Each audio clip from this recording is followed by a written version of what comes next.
네, 마지막 이제 전략 강의 5강에서는요. 많은 이제 토익 스피킹을 공부를 하고 있는 학생들의 어려움 중에 하나가 토익을 공부를 할 때는 우리가 쉽게 이렇게 문제를 풀고 난 다음에 정답을 한번 맞춰보면 내가 지금 현재 몇 점 정도를 받을 수 있는지, 그리고 어떤 점이 부족해서 내가 점수를 못 받았는지, 그리고 그 부족한 점들만 조금 보완을 하시면은 쉽게 우리가 성적을 올릴 수 있는 반면에 토익 스피킹 같은 경우에는 우리가 열심히 문제를 풀어도 현재 내가 지금 이 답변이 몇 점을 받을 수 있는지, 그리고 어디가 부족했고 어떤 점을 내가 더 보완을 해야지 점수를 높일 수 있는지, 이런 것들에 대한 가이드라인이 전혀 없다는 점이 굉장히 어려운 점 중에 하나가 될 수 있겠죠.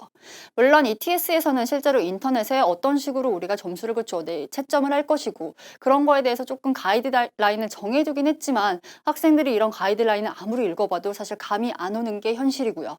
그래서 우리 이번 마지막 5강에서는요. 우리가 학생들이 좀 원하는 점수들 레벨 5, 6, 7 같은 경우 답변의 특징들을 한번 살펴보고, 그리고 어떤 점을 보완을 했을 때 5, 6, 7을 좀 수월하게 받을 수 있는지 그 전략들을 다시 한번 짚어보고 넘어가는 시간을 한번 가져보도록 할게요. 네, 우선 첫 번째로 파트 1부터 한번 살펴보도록 할게요. 우선 파트 1에서는 평가 항목이 크게 두 가지가 있는데요. 첫 번째는 발음, 이 학생이 얼마나 자음 발음, 모음 발음 같은 걸 정확하게 잘 구사를 할 수 있는지를 평가를 하고, 두 번째로는 또 억양이나 강세를 얼마나 잘 살려서 내용을 매끄럽게 전달을 할 수 있는지, 그 두 가지를 같이 체크를 하고 있는 거죠. 우리가 이미 4강에서도 한번 얘기를 했지만 발음, 억양, 강세 세 가지가 다 종합적으로 우리가 좋다면 정말 좋겠지만, 강세 같은 경우는 실제로 학생들이 좀 많이 약하기도 하고요. 전체적으로 내용을 파악할 수 있어야지만 살아날 수 있기 때문에 가급적이면 발음이나 억양 위주로 아마 연습을 하시면은 조금 더 쉽게 이 파트 1에서 좋은 점수를 받으실 수 있을 거고요.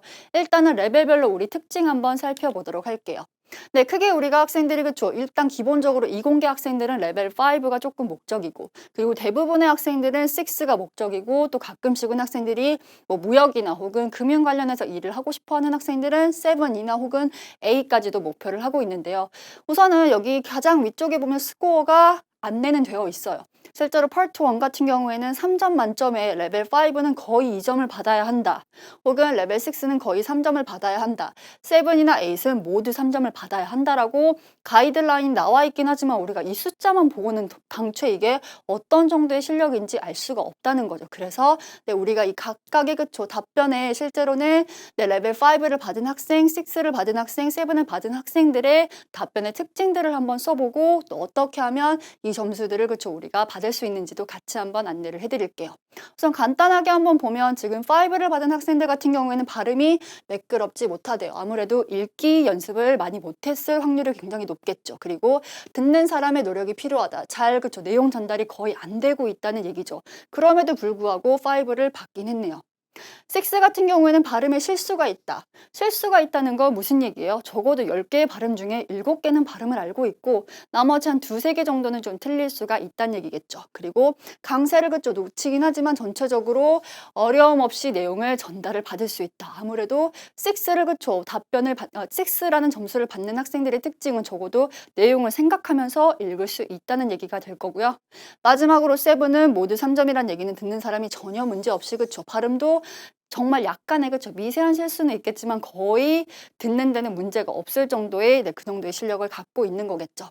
따라서 우리는 그죠 레벨 5 이상을 목표로 하는 학생도 분명히 꽤 많다는 거죠. 이런 학생들은 가급적이면 아까도 얘기를 했지만 발음이나 억양 같은 경우에는 짧은 시간에도 충분히 좋은 결과를 얻을 수 있으니까 발음 그리고 억양 위주로 연습을 해주시면 점수를 얻으실 수 있을 거고요.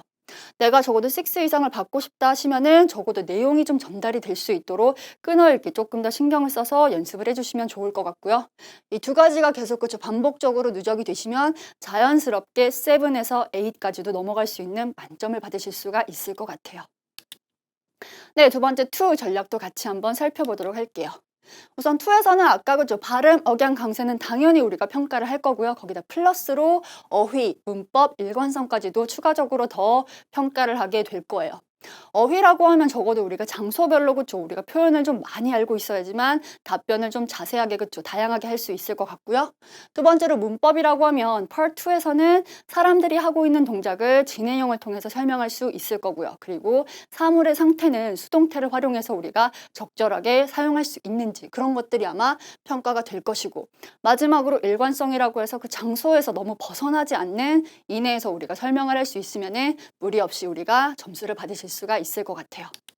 네, 한번 특징들을 한번 살펴볼게요. 우선은 레벨 5를 받은 학생들의 그쵸 답변의 특징은 발음이 여전히 마찬가지로 부정확하죠. 일단 표현을 외우긴 했는데 연습이 좀 부족했다는 얘기겠죠. 그리고 어휘가 제한적이다라고 했으니까 표현이 많이 없기 때문에 실제로는 답변 시간 동안에 아마 5문장도 채 답변을 못했을 거예요. 한 3-4문장에서 끝날 수밖에 없겠죠. 그리고 문장이 단순하다라고 했으니까 아직까지는 진행형이나 혹은 수동태를 쓰지 못하는 경우가 굉장히 많을 거예요.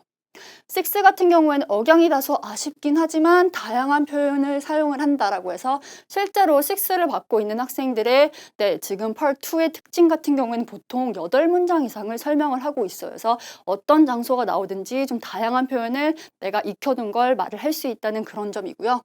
마지막으로 7 같은 경우는 당연히 3점 만점을 받고 있으니까 전달도 잘 되고 어휘도 다양하고 연결도 잘 되고 해서 완벽한 점수를 받고 있겠죠. 그래서 우리가 레벨 5를 준비를 하는 학생들 같은 경우는 적어도 답변 시간 45초 이내에 5문장 이상은 답변할 수 있도록 보통 3-4문장 정도 답변을 할 텐데 5문장 이상을 하기 위해서는 자주 나오는 장소들이 좀 있어요. 거기에 맞는 표현들을 좀 미리미리 준비를 해서 연습을 해두시면은 5문장 이상은 충분히 답변할 수 있으실 거고요. 6도 마찬가지 8문장 이상을 답변하시려면 그냥 기본적으로 외워둔 표현만 가지고는 좀 힘들 거고요.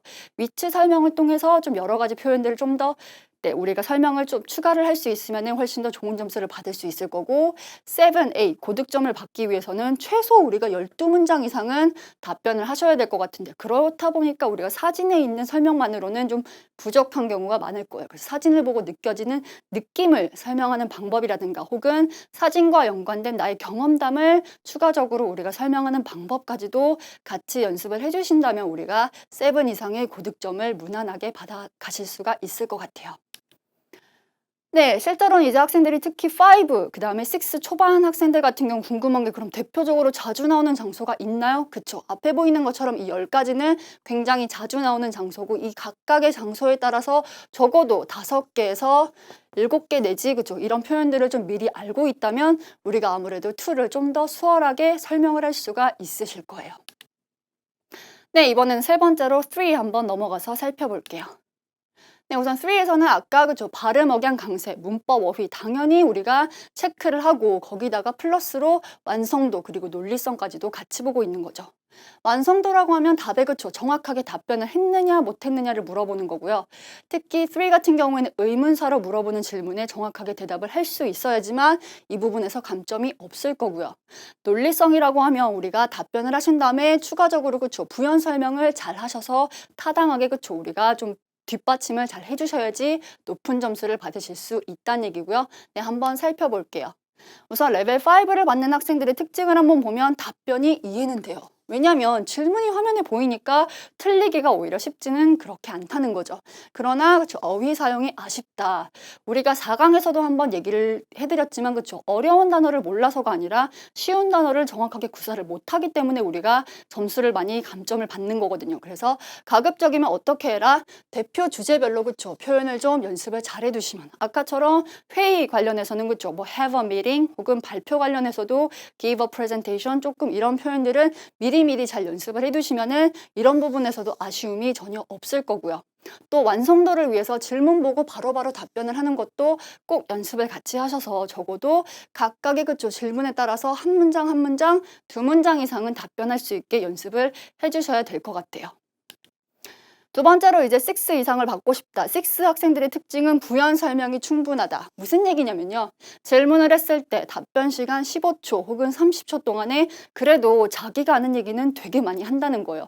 비록 논리적인 그쵸 그런 논리적인 연결은 좀 많이 약할지라도 적어도 주어진 시간에 굉장히 답변을 많이 하는 게 특징이고요.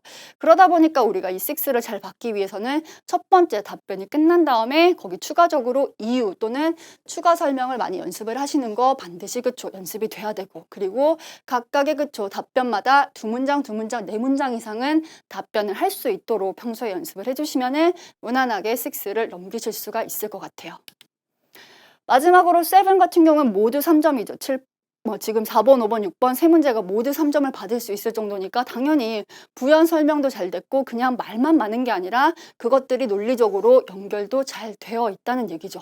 그래서 특히 6번 같은 경우에는 본인의 경험담을 활용해서 의견, 이유, 마지막으로 경험담까지 다 유기적으로 연결이 잘 될 수 있도록 연습을 하셔야 될 거고요.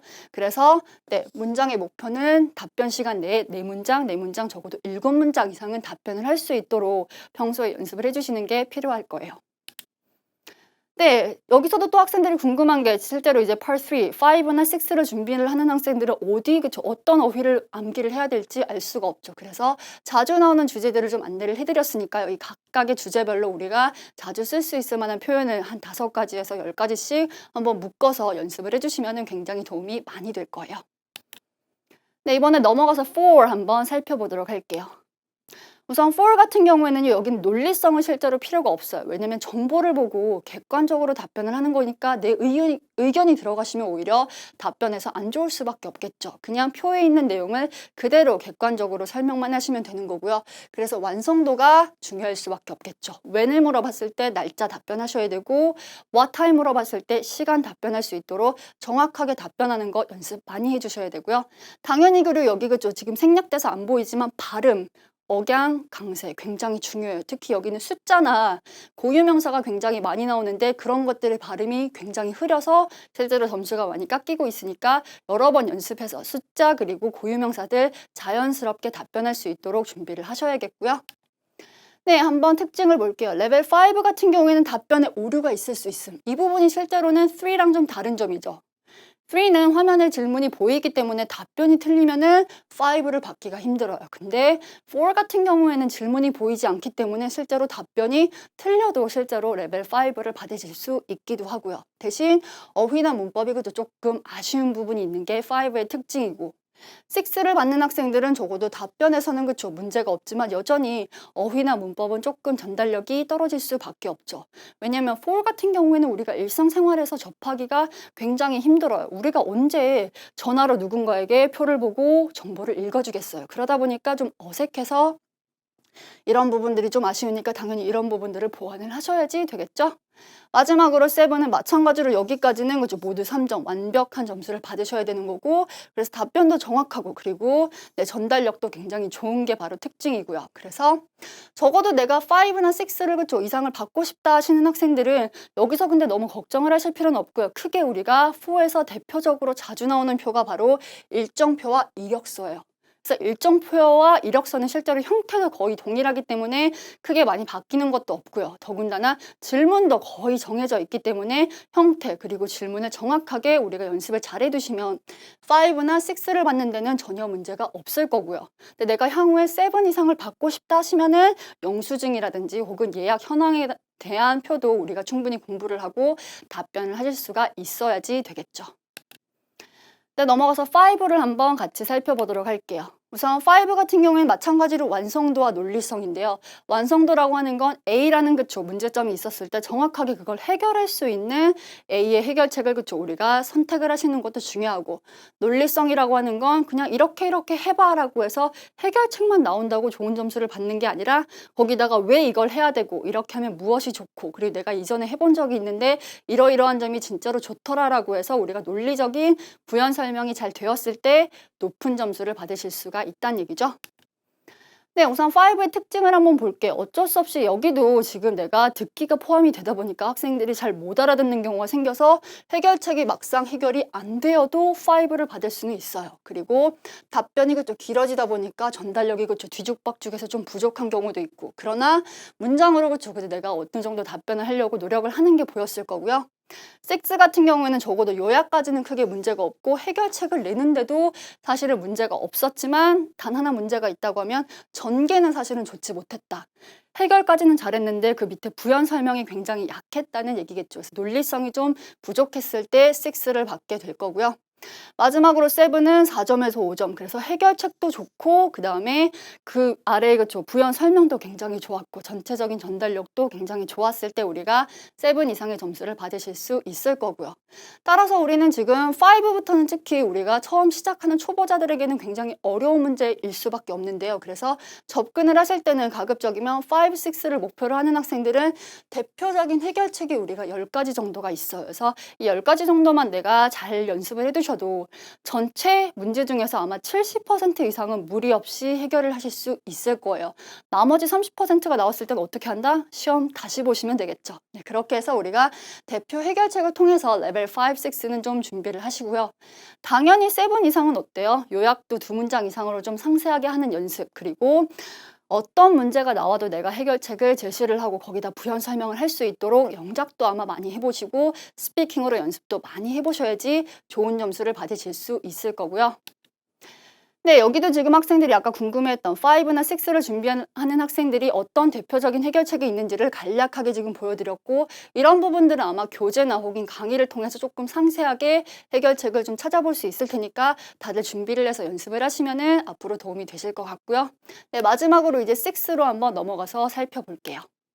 네, 6도 마찬가지로 완성도 해서 정확하게 물어봤던 질문에 다른 대답이 아닌 정확한 대답을 하셔야 되고, 그리고 논리성이라고 해서 의견부터 그쵸. 일단 A, B 둘 중에 뭐가 좋니라고 하면 정확하게 내가 의견을 답하는 것부터, 두 번째로는 왜 그게 좋은지 이유도, 그리고 마지막으로는 경험담을 통해서 부연 설명을 하는 것까지 세 가지가 다 유기적으로 잘 연결이 되었을 때 좋은 점수를 받으실 수가 있을 거고요.